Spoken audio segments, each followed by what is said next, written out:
வணக்கம். இன்றைய அரசியல் ஆடுகளத்திற்கு உங்கள் அனைவரையும் அன்புடன் வரவேற்கிறோம். முதல் செய்தி, அதாவது செந்தில் பாலாஜிக்கு அவருடைய தம்பி அசோக் ஆகிய இருவருக்கும் இன்று தாவேகா எம்எல்ஏக்களை குதிரைப்பேரம் பேசிய வழக்கில் முன்ஜாமீன் கிடைத்திருக்கிறது. அதாவது இந்த முன்ஜாமீன் கிடைச்சதுக்கு நம்ம செந்தில் பாலாஜியை மட்டும் இது பண்ணி இல்லை, தாவேகா அரசாங்கத்தினுடைய கையாளாகாத தனம். எப்போவுமே ஒரு வழக்கில் நம்ம ஜெயிக்கணும் அப்படின்னா அதுக்கேற்ற மாதிரி கரெக்டாக ரெடி பண்ணணும். ஜட்ஜ்மெண்ட்டெல்லாம் நீங்கள் வந்துக்கிட்டு அதுக்கு பல வழிகள் இருக்குது. நீங்கள் போயிட்டு திமுகவை சேர்ந்த ஜான் சத்தியனை இவங்களா போடுவீங்க அரசாங்க வழக்கறிஞரை. வாதாடுறது யார் உங்களுக்கு? ஜான் சத்தியன், திமுக ஆள். அவருக்கும் வில்சனுக்கும் தொடர்பு இருக்குது.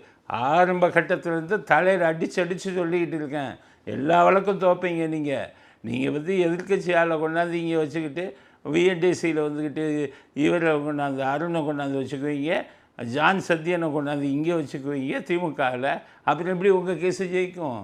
அருமையான ஆதாரம் இருக்குது உங்களுக்கு. செந்தில் பாலாஜி கேஸில் அவங்களே சொல்கிறாங்க, செந்தில் பாலாஜியில் இந்த மாதிரி குதிரை பேரம் பேசப்பட்டிருக்கு. 35 லட்சம் ஒரு எம்எல்ஏக்கு கொடுத்துருக்காங்க. பாதிக்கு இவர் இது திருநாவுக்கரசு அப்படிங்கிற ஒரு ஸ்டேட்மெண்ட்டு கொடுத்துருக்காரு. 30 லட்சம் அவருக்கு, 5 லட்சம் இவருக்குன்னு. வெளிநாடுகளில் இருக்கிறவங்க, சிங்கப்பூரில் ஒருத்தர் இருக்கார், அவர் தான் இதுக்கு முக்கியமான செயல்பட்டாருன்னெல்லாம் சொல்லியிருக்காங்க போலீஸு. அப்புறம் ஏன் கைது பண்ண முடியலை? அப்புறம் ஏன் முன்ஜாமீன் கிடைக்க விட்டீங்க?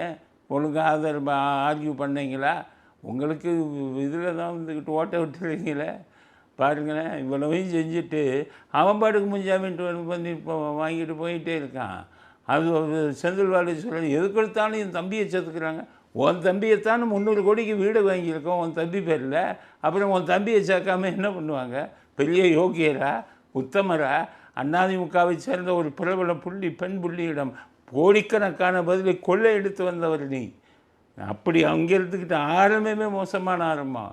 அங்கேருந்து கொள்ளையடிச்சுக்கிட்டு அந்த பணத்தை வச்சு முதல்ல தினகரன்ட்ட அரசியல் பண்ணி, தினகரன்ட்ட தேராதுன்னு தெரிஞ்சோன்னே ஸ்டாலின் காலில் விழுந்து இன்றைக்கி இவ்வளோ பேரை வச்சு பல ஊழல்லாம் பண்ணி இப்போ திருப்பி ஆட்சி முதல்ல ஊழல் பண்ணி அதில் ஒரு ஜாமீன் கொடுத்தாங்க. அப்புறம் லாக்கா இல்லாத மந்திரின்னு போட்டாங்க. ஜெயிலில் போய்கிட்டு அங்கே இருக்கிறவனுக்கெல்லாம் பணத்தை கொடுத்து ஏசி போட்டுக்கிட்டு போலீஸ் பாதுகாப்பு வச்சுக்கிட்டு கொஞ்சம் நெஞ்சு அயோக்கியத்தனமாக பண்ணீங்க. அநியாயம், ஆக்கிரமாக அத்தனைக்கும் ஸ்டாலின் தொட பண்ணார். ஸ்டாலினுக்கு இருக்குது, உங்களுக்கும் இருக்குது மிஸ்டர் செந்தில் பாலாஜி. அதைத்தான் சொல்கிறேன். என்ன பெரிய யோகியரா இல்லை உத்தமரா? அது போன எந்தெந்த போர்ட்ஃபோலியோ போகிறானோ அங்கே பூரா அயோக்கியத்தனம், அங்கே பூரா ஊழல். டாஸ்மாகில் போட்டாங்க, அங்கேயும் ஊழல். இவர் போன உடனே தான் டாஸ்மாக் 10 ரூபா 20 ரூபான்னு வாங்க ஆரம்பித்தாங்க.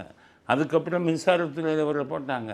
டிரான்ஸ்ஃபார்மரில் ஊழல், கண்டக்டர் அதில் ஊழல், எல்லாத்துலேயுமே ஊழல். எல்லா பக்கமும் ஊழல் மயம் பண்ணுறவர். அவர் யோகியர் மாதிரியும் உத்தமர் மாதிரியும் பேசியிருக்காரு. நான் நேற்று என்னுடைய வீடியோ எடுத்து பாருங்கள், வெயில் கிடைச்சிடும் அப்படின்னு சொன்னேன். எதனால் சொன்னேன்? இந்த மாதிரி வழக்கில் கேஸ் போடுறதுக்கு அவங்களுக்கு இல்லை.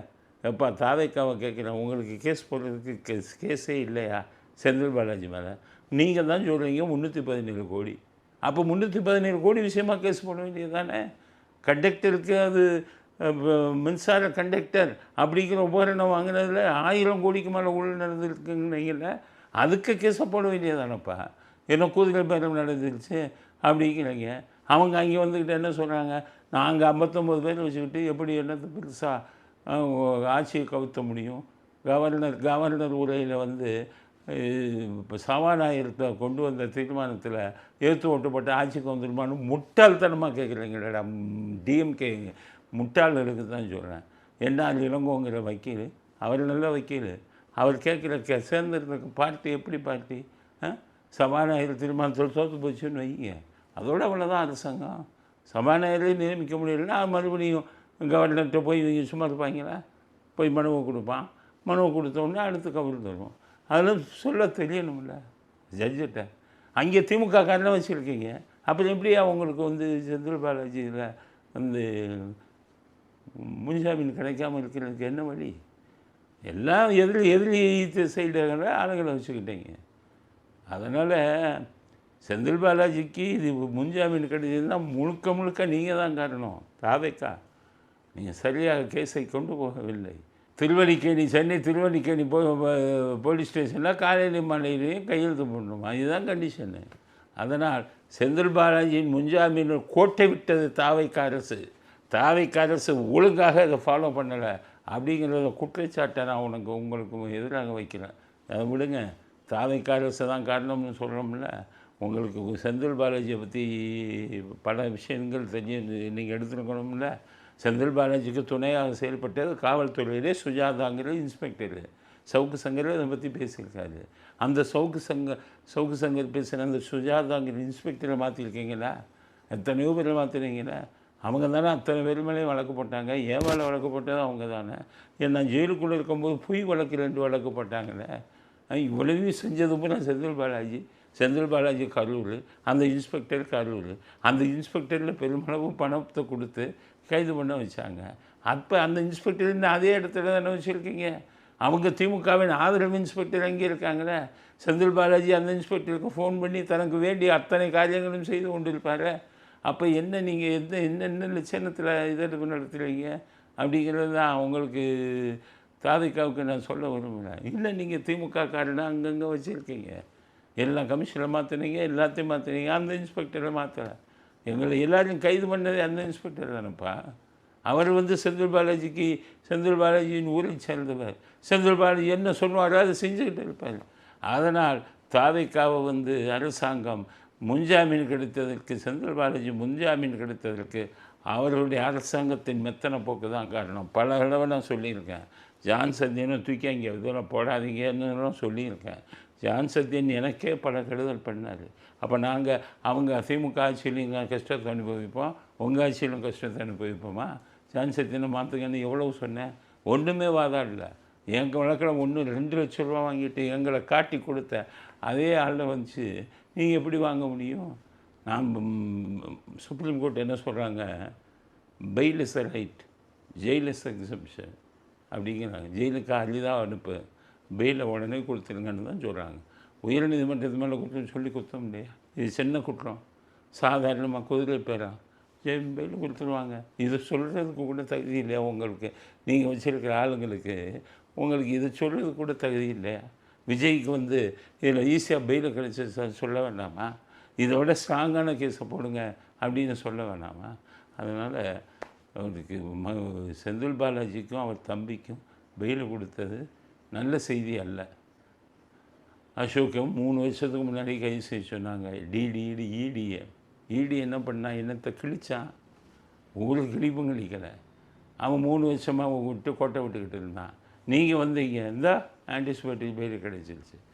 அதனால் இனிமேச்சும் திருந்துங்கிறத தாவேக்கா அரசாங்கத்துக்கு எங்களுடைய கோரிக்கையாக வைக்க விரும்புகிறோம். தாவேக்கா தாக்குறேன்னு நினைக்காதீங்க. தாக்குறதுனா தாக்கி தான் ஆகும். நீங்கள் தப்பு செஞ்சீங்கன்னா தாக்கி தான் ஆகும். நாங்கள் ஒன்றும் உங்களுக்கு ஜாடி அடிக்கிற கட்சி இல்லை. சொல்லிக்கிட்டே இருக்கோமே, கேட்டீங்களா? அதிகாரிகளை போடுறதை மாற்றி போடுங்கன்னு சொன்னோமே, கேட்பதாக இல்லை. அதனால் இன்னும் பல அதிசயம் இப்போ பாருங்கள், செந்தில் பாலாஜி விட்டாச்சு. ஜெகத்ரட்சனை பற்றி நல்லா தெரியும். அவர் எம்பி. டாஸ்மாக் கடையில் பூரா கடைகளுக்கெல்லாம் சப்ளை பண்ணுறவர். அவருடைய பையனை, இவர் திமுகவில் இருக்கார், அவருடைய பையனை இதில் சேர்த்துட்டாரு, தாவேக்கால. அவரையும் சேர்த்துக்கிட்டாங்க. அப்போ என்ன ஆகும்? அப்போ அவருக்கு ஜெகத்ரட்சனுக்கு வேண்டிய அத்தனை விஷயத்தையும் இதில் தாவேக்கால சாதிச்சுக்கிடுவாங்கள்ல.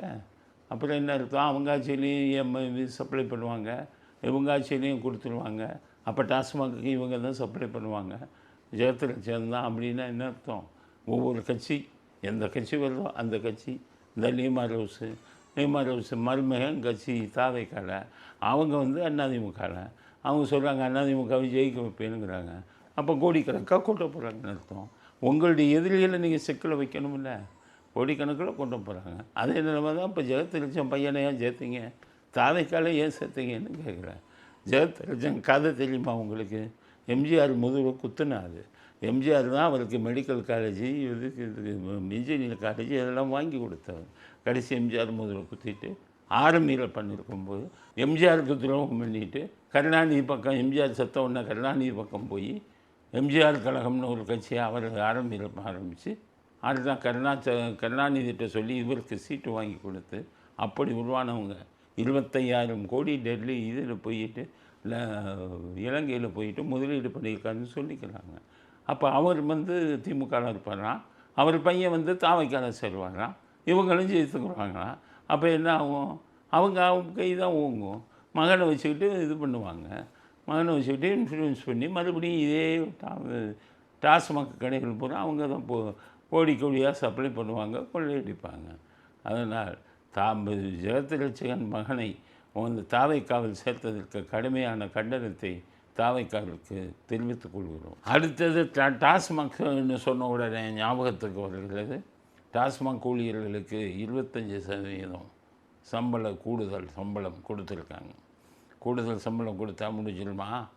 டாஸ்மாகில் வேலை பார்த்த ஊழியர்களுக்கு சம்பளம் அதிகம் கொடுக்கணுன்னு நான் தான் முதல் குரல் கொடுத்தேன்.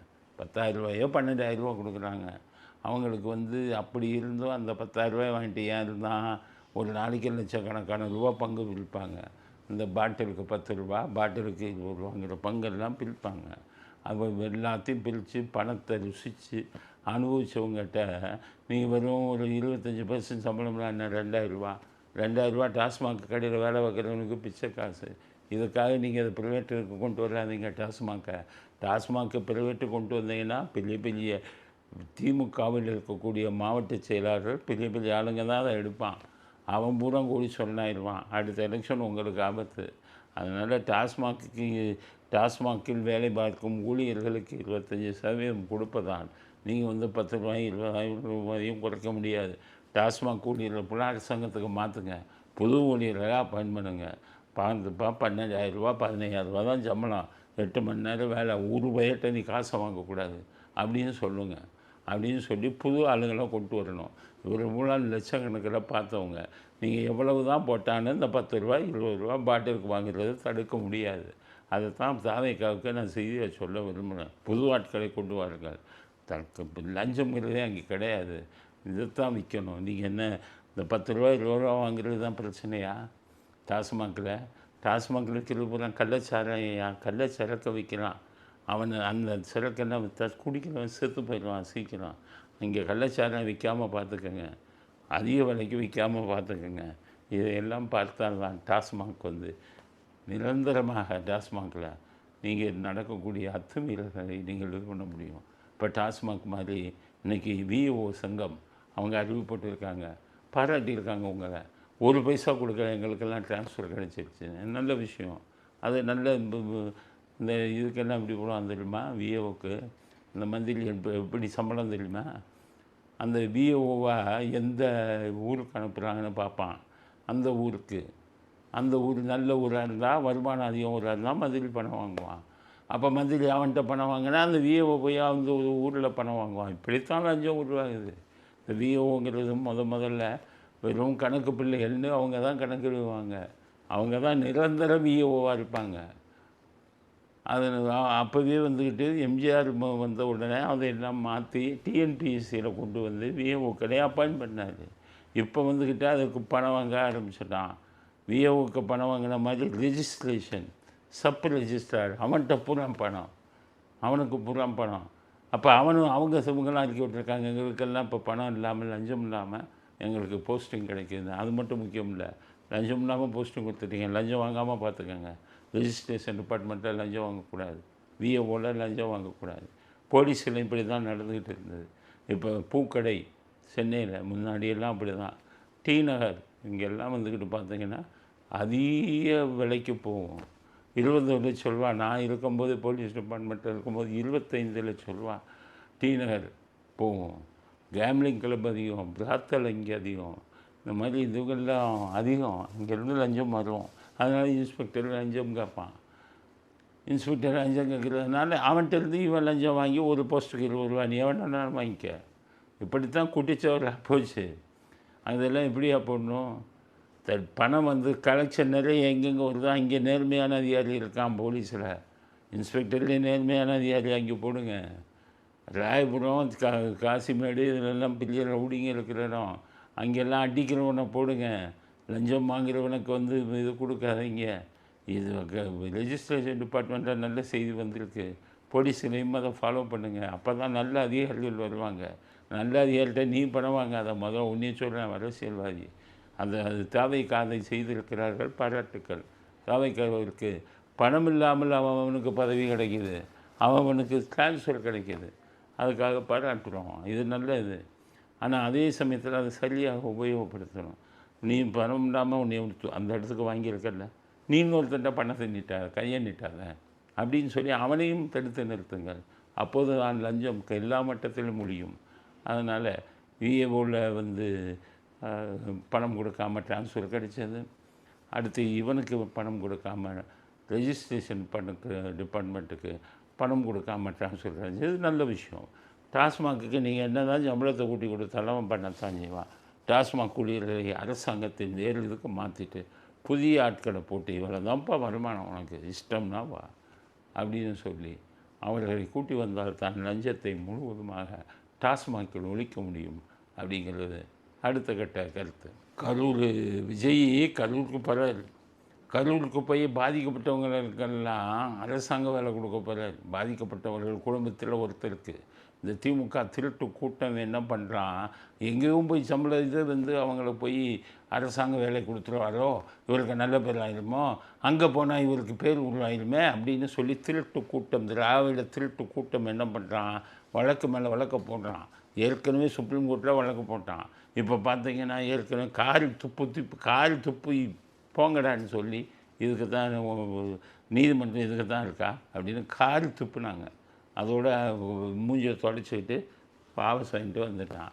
இப்போ இந்த வில்சன் ஒருத்தர் அவன் உயர் நீதிமன்ற உச்ச நீதிமன்றம் அவமதிப்பு வழக்கான். மூஞ்சியை பாரு, நீ எல்லாம் வந்து ஒரு வக்கீலுங்கிறதுக்கு நாட்டுக்கு கவலையா? என்ன உச்ச நீதிமன்ற அவமதிப்பு வழக்கு? நீங்கள் என்னையா பண்ணுறீங்க? சிபிஐயில் இந்த கரூர் விஷயத்தை வந்து விசாரிங்கன்னு சொல்லி கொடுத்து எவ்வளோ நாள் ஆச்சு? இன்றைக்கி வர ஒரு எஃப்ஐஆர் போட்டிங்களா? இன்றைக்கி வர ஒரு நடந்த உண்மையை நாட்டு மக்களுக்கு சொன்னீங்களா? அப்புறம் எதுக்கு சிபிஐ வழக்கு கொடுத்துறோம். அதை வந்து ஆதவ அர்ஜுன் பேசுகிறாரு. அவர் மீது அவமதிப்பு வழக்கம், நீதிமன்ற அவமதிப்பு வழக்க தெரியாது, எப்படி கவுண்டர் பண்ணணும்னு தெரியாது. புரோக்கர் வேலை பார்த்துக்கிட்டு இருக்கீங்களா? நாட்டில் நல்ல வந்து செய்கிறாங்க. கரூர் பாவம் போகிறாருன்னா 41 பேர் செத்துருக்கான். வேலையை கொடுக்கட்டுமே அவனுக்கு, அவன் குடும்பம் நல்லா இருக்குமே. அது ஒரு அரசியல் தான் முக்கியமா? நீ பண்ணக்கூடிய இதுதான் முக்கியமா? ஸ்டாலினுக்கு பேர் கெட்டு போயிடும். 41 பேருக்கு வேலை கொடுத்துடக்கூடாது. யோகியர்கள் உத்தமர்கள் மாதிரியா பேசுகிறீங்க? கரூர் விஷயத்துக்கு காரணமே நீங்கள் தானேயா? உன் செந்தில் பாலாஜி தானே காரணம். எவ்வளோ நாளைக்கு முட்டு கொடுப்பீங்க? மக்கள் தானே இழிச்சவன் என்ன எழுதி ஒட்டியிருக்கா? எல்லாத்துக்கும் தெரியாது கரூர் இருக்க காரணம் யாருன்னு. இவர் வழக்கு போடுவாரா? அவர் நாம் தமிழர் கட்சியிலேருந்து ஒருத்தன் வழக்கு போட்டிருக்கான், அரசாங்க வேலை கொடுக்கக்கூடாது. அது இவங்க இதிலேருந்து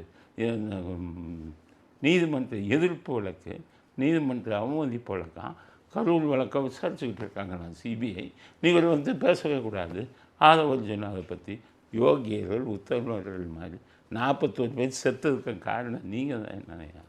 அதனால் இவர் வந்துக்கிட்டு இதுக்கிடையில் இந்த வில்சன்கிற ஒரு என்னத்தை சொல்கிறது நம்ம நாட்டில்? அந்த வில்சனோட ஃப்ரெண்டை தான் அவங்க அரசாங்க வழக்கறிஞராக போட்டிருக்காங்க. இன்றைக்கு நீதிமன்றத்தில் தோற்றுருக்காங்க. உயர் நீதிமன்றத்தில் அந்த முன்ஜாமீன் வழக்கில் ஜான் சத்தியனை தான் போட்டிருக்காங்க. நான் போடும்போதே சொன்னேன், ஜான் சத்தியனை போடாதீங்க, அவன் திமுக சார்புடையவன். இந்த வில்சனும் ஜான் சத்தியனும் ஒன்றா க்ளோஸ் ஆனவங்க, நெருக்கமானவர்கள். அவங்களே தூக்கி போட்டிங்கன்னா அதனால் இப்போ இதை வச்சுக்கிட்டு வில்சன் பயன்படுத்துகிறாங்க. நான் நீதிமன்றத்தில் போட்டேன். அவன் வாயை திறக்கக்கூடாது. கரூரில் நாங்கள் தான் கொலை பண்ணோம். செந்தில் பாலாஜி தான் ஆள் அனுப்புனாங்க. அவர் தான் பிடிச்சி தள்ளினாங்க. இவர் அனுப்பின ஆளு தான் பிடிச்சி தள்ளினாங்க. அதில் தான் செத்து போனாங்க. அது உண்மை தான். ஆனால் நீங்கள் வாயை திறக்கக்கூடாது, உண்மையை வாயை திறக்கக்கூடாது இந்த நாட்டில் அப்படிங்கிறதுக்காக வில்சன் போடுற வழக்கை தான் இந்த நீதிமன்ற அவமதிப்பு வழக்கு தூக்கி இதில் போடுங்க. சுப்ரீம் கோர்ட்டு காரி துப்பிடுவாங்க. போட்ட வழக்கறிஞரை காரி துப்புவாங்க. காரி மூஞ்சியில் துப்புனா அதை வந்து வெளியில் சொல்ல மாட்டாங்க. ஆனால் வழக்கு போட்டாங்கங்கிறத மட்டும் வெளியில் சொல்லுவாங்க அப்படிங்கிறது அடுத்த கட்ட கருத்து. அடுத்து இன்னொரு இது பார்த்தீங்கன்னா, இன்றைக்கி வைகோ சொல்லியிருக்காரு, திருமாவளவனுக்கு வந்து நோபல் பரிசு கொடுக்கணும்னு. தாவைக்க அமைச்சரவையில் நாங்கள் வீசிக்க இடம் பெற்றிருந்தாலும் ஸ்டாலினுடன் கருத்து பங்கேற்பு நாங்கள் தொடர்ந்து இருந்து கொண்டிருந்து தொழிற்சங்க மாநில கருத்தை பதிவு செஞ்சிருக்கோம். இதை பற்றி உங்கள் நிலைப்பாடு? நோபல் பரிசு கொடுக்கப்பட வேண்டிய கருத்து. எதுக்காக அப்படி சொல்லியிருக்காருன்னா, திருமாவளவன் சொல்கிறாரு, நான் ஸ்டாலின்கிட்ட கேட்டு தான் இங்கே ஆதரவு கொடுக்க வந்தேன். அந்த ஆள் அடித்து வெளியில் துரத்துங்க. அவங்கள்ட்ட சொன்னாலும் கேட்குறதுக்கு ஆள் இல்லை. தாவேக்கால நீங்கள்லாம் இன்னும் கட்சி நடத்துகிறீங்களா? துரத்துங்கய்யா அந்த ஆள் ஸ்டாலின்கிட்ட கேட்டு தான் உள்ளே வந்தாங்கிறப்பல, அவர்கிட்ட அனுமதி வாங்கி தான் உங்களுக்கு சப்போர்ட் கொடுத்தானுங்கிறப்பல, என்னமோ 20 எம்எல்ஏ 32 எம்எல்ஏ வெக்கம் இல்லாமல் உட்காந்துக்கிட்டு இன்றைக்கி உங்கள் பக்கம் கூட்டணி சேர்ந்துக்கிட்டு அங்கே ஸ்டாலின் புராணம் பாடிக்கிட்டு இருக்கிறாள் தூக்கிட்டு நீங்கள் கொண்டு வந்து வைக்கலாமா? அதுக்கு தான் நாக்கப்படுங்கிற மாதிரி வைகோ கேட்டிருக்காரு. என்னையா பண்ணு கிழிச்சாமி அப்படின்ட்டு, உனக்கு நோபல் பரிசு தான் கொடுக்கணும், ஸ்டாலின்ட்டு அனுமதி வாங்கிட்டு வந்தையா அப்படின்னு கேட்குறாரு. நோபல் பரிசு கிடைத்தாலும் எனக்கு மகிழ்ச்சி, வெக்கமாக இல்லை. இந்த திருமாவளவனெல்லாம் நீங்களாம் அது எதுக்கு அரசியல் இருக்கீங்க? அரசியலாக நடத்துகிறீங்க. மனுஷனுக்கு மனசாட்சி வேணுங்க. மனசாட்சி இல்லாத மனுஷன்லாம் நீங்கள்லாம் நோபல் பரிசு கிடைத்தாலும் நோபல் பரிசு க்யூவில் நிற்பான். அவங்களுக்கு தகுதி இல்லாத அரசியல்வாதிகள் திருமாவளவன் போன்றவர்கள் உங்களுக்கு போய் நோபல் பரிசு கிடைக்கிறாங்களா? அதனால் நான் சொல்கிறேன், இந்த தாவை காட்சி உருப்படும்னா திருமாவளவன் மாதிரியெல்லாம் தூக்கி போடுங்க. இதெல்லாம் ஜாதி பார்க்காதீங்க. எத்தனையோ நல்லவர்கள் இருக்காங்க அந்த இதில் எல்லாம். எல்லாம் அந்த கம்யூனிட்டியை சேர்ந்தவர் தான். நல்ல ஆளுங்களை நீங்கள் சப்போர்ட் பண்ணுங்கள். அந்த கம்யூனிட்டி சேர்ந்தவன்னு சொல்கிறேன். நல்ல ஆளுங்களை சப்போர்ட் பண்ணுங்க. அந்த மாதிரி தரங்கட்ட ஆளுங்களெல்லாம் போய் சப்போர்ட் பண்ணாங்க. திருமாவளவன் அப்படி பேசலாமா? ஒரு கட்சிக்கு வந்துட்டேன், நீ ஆட்சிக்கு வந்துட்டேன், அவங்க கூட மந்திரியாக இருக்கிறவன் நீ இப்படி இறக்கி வரலாமா? திருமாவளவன் ஸ்டாலின்கிட்ட கேட்டு தான் உள்ளே வந்தேன், ஸ்டாலினோட கலந்து ஆலோசிச்சுக்கிட்டு தான் இருக்கேங்கிறது 2வது வார்த்தை. ஸ்டாலினோட கலந்து ஆலோசிக்கிறேன். நான் கலந்து ஆலோசிக்கிறாள். எதுக்கு இங்கே வந்தேன்? நீ மனுஷன் இல்லையா? மனசாட்சி இல்லையா? அப்புறம் நீ இங்கே வந்துக்கிட்டு இவங்களுக்கும் வேலை பார்த்துக்கிட்டு அங்கே ஸ்டாலினுக்கு வேண்டிய ஆளுகளெல்லாம் காப்பாற்றுறது. அருணை கொண்டாந்து இவர் வச்சுக்குவார், விஜய் அருணை கொண்டாந்து வச்சுக்குவார். அருணை மூலமாக இவங்க சொல்லி எல்லாத்தையும் பண்ணிக்கிட்டு இருக்காங்கன்னு பல தடவை சொல்லிவிட்டோம். தாவைக்காவிடம் அருணை மாற்றங்கள்னு பல தடவை சொல்லிட்டோம். கேட்பதாக இல்லை. கடவுள் தான் காப்பாற்றணும் இந்த நாட்டை. உங்களை மாதிரி அரசியல்வாதிகளுக்கு நாங்கள் சொல்கிற அர்த்தமே புரியலையே. அப்படின்னா என்ன செய்யுது? கடவுள் தான் ஏன் காப்பாற்றணும் அப்படிங்கிறது தான். திருமாவளவனுக்கு நோபல் பரிசு அது அப்படின்னு அதுக்கு அர்த்தம் சொல்லியிருக்காரு. அது அவருக்கு கிடைத்தால் மகிழ்ச்சி. உங்களுக்கெல்லாம் கொடுக்குற ஆளை உங்கள் நோபல் பரிசெல்லாம் வாங்குறதுக்கு தகுதி இருக்கா? ஒரு கட்சிக்கு ஒரு ஆதரவு கொடுத்துட்டு இன்னொரு கட்சிக்கு இந்த வேலை பார்த்துக்கிட்டு மாமா வேலை பார்த்துக்கிட்டு தெரிகிற ஆளுங்க நீங்கள். உங்களுக்கெல்லாம் இதெல்லாம் இந்த லட்சணத்தில் இருக்குன்னு வைங்க. அதிமுக நிலைமை அதை விட மோசம். எடப்பாடி அந்த கட்சியை ஒன்றும் இல்லாமல் பண்ணிட்டாரு. எடப்பாடி திமுகவுக்கு போய் ஆதரவு கொடுத்து தான் முதலமைச்சராகணும்னு நினச்சி அந்த கட்சி போச்சு. இப்போ எல்லாம் சொல்கிறாங்க டிவிக்கு இவர் டிடிவி தினகரனும் சசிகலாவும் உள்ள வரப்புறாங்களா? யார் வந்தாலும் அந்த கட்சியை ஒன்றும் பண்ண முடியாதுங்க.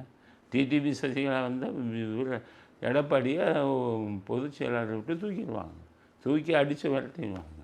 அப்போ அதிமுக அவங்க கையில் போகுது. அவங்க கையில் அதிமுக பணம் உருப்படுமா? டிவிக்கே சொல்கிறாரு, காவல்துறைக்கு முழு சுதந்திரம் கொடுக்க வேண்டும். என்னையா காவல்துறைக்கு முழு சுதந்திரம் கொடுக்கணும்? நாங்கள் 25 வருஷம் காவல்துறையில் இருந்தவங்க. காவல்துறைங்கிறது அருமையான பணி. ஆனால் அது எவன் ஒழுங்காக வேலை செய்யலாம்? அதைத்தானே சொல்கிறேன். ஒருத்தன் கூட மனசாட்சி இருக்கிறவனா இங்கே வேலை செய்யவே விடுறதில்லை. அருண் மாதிரி ஆளுங்க வந்துக்கிட்டு ஆம்ஸ்ட்ராங் இதில் போயிட்டு என்கவுண்டர் போடுறாங்க. அப்போ ஒரு குற்றவாளியை காப்பாற்றுவதற்காக என்கவுண்டர் போடுறாங்கன்னு குற்றச்சாட்டு இருக்குது. அண்ணா யூனிவர்சிட்டியில் என்ன நடந்தது? அந்த பாவம் அந்த பெண்ணுக்கு நீதி கிடைச்சதா? அந்த சார்கிறவனை கடைசி வரை யாருன்னு தெரிய வெளியில் வந்ததா? அப்போ காவல்துறைக்கு முழு சுதந்திரம் கொடுத்ததான காரணம். காவல்துறை அதிகாரிகள் பெரியவன் மூத்தவன் உயர்ந்த அதிகாரிகள்லாம் சிஎம் அவர் அரசியல்வாதி காலில் விழுகிறானே, அவனுக்கு போய் நீ இது கொடுத்தனா? பிபி ரங்கசாமி மாதிரி ஒரு டிஜிபி கொண்டு வாங்க.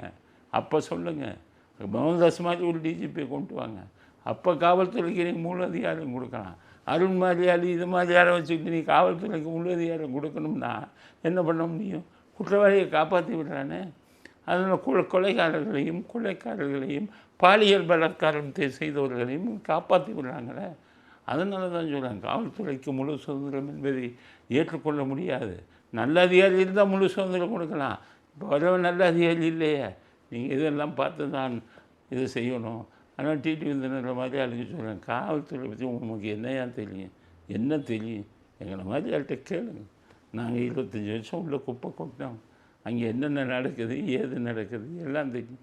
எத்தனை கொலைக்கேஸில் நிரபராதிகளை போடுறான்னு தெரியுமா?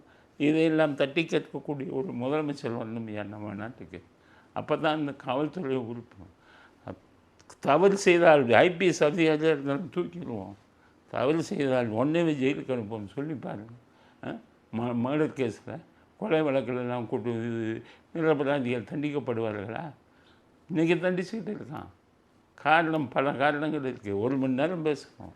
அந்த காரணங்கள் எல்லாம் சொல்கிறதா இருந்தார். அதனால சொல்கிறேன், டிடிவி தினகரனுக்கு சொல்கிறேன், முதல்ல அதிமுகக்குள்ளே போனீங்கன்னா அதிமுகவை காப்பாற்றி எம்ஜிஆர் ஜெயலலிதா எப்படி கொண்டு போனாங்களோ அப்படி கொண்டு போக ட்ரை பண்ணுங்கள், முயற்சி செய்யுங்க. அதை விட்டுட்டு எதுக்கு எடுத்தாலும் மூச்சுக்கு 300 தடவை பெரிய வேதாந்தம் பேசுகிற மாதிரி காவல்துறை, தமிழக காவல்துறைக்கு முழு சுதந்திரம் கொடுக்க வேண்டும் அப்படின்னு பேசுவது பொருத்தமற்ற பேச்சு என்பதை இறுதி கருத்தாக பதிவு செய்ய விரும்புகிறோம். இத்துடன் இன்றைய அரசியலாளர்களும் நிறைவு பெறுகிறது. மீண்டும் நாளை புதிய செய்திகளுடன் உங்களை சந்திக்கிறோம். நன்றி, வணக்கம், ஜெய்.